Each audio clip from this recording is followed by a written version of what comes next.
Discussions stratégiques et signature de contrats d'armement au menu de la première visite officielle de Barack Obama en Inde. Une visite de 3 jours qui devrait aboutir à la signature de plusieurs contrats, dont la vente de plusieurs de ses avions de transport de Boeing, à la clé des milliards de dollars et plus de 30 000 emplois. Pour le président Obama, c'est l'occasion de mettre en avant un partenariat de défense très lucratif pour les États-Unis, surtout en ces temps de récession, alors que l'économie rechute.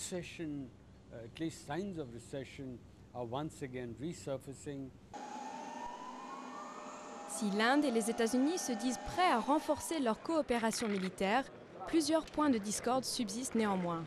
Le Premier ministre Manmohan Singh aimerait plus de soutien de la part de Washington sur la scène internationale, notamment auprès des Nations Unies, où l'Inde espère obtenir un siège permanent au Conseil de sécurité.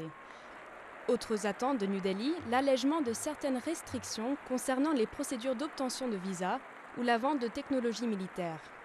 L'Inde ne va pas sortir 10 milliards d'euros de sa poche, recevoir quelques jouets et dire « Ok, on est content des armes ». L'Inde utilisera cela comme levier.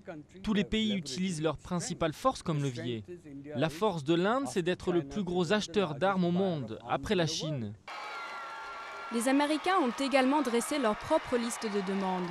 Ils réclament notamment une clause qui mettrait leurs exportateurs de centrales nucléaires à l'abri d'éventuelles poursuites judiciaires en cas d'accident industriel.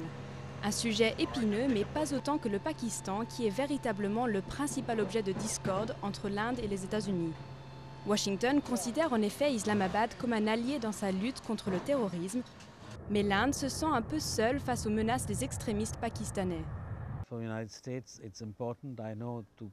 C'est important pour les États-Unis de se concentrer sur la frontière ouest pakistanaise, mais les gens qui opèrent là-bas sont aussi chez nous. Nous avons aussi besoin d'aide.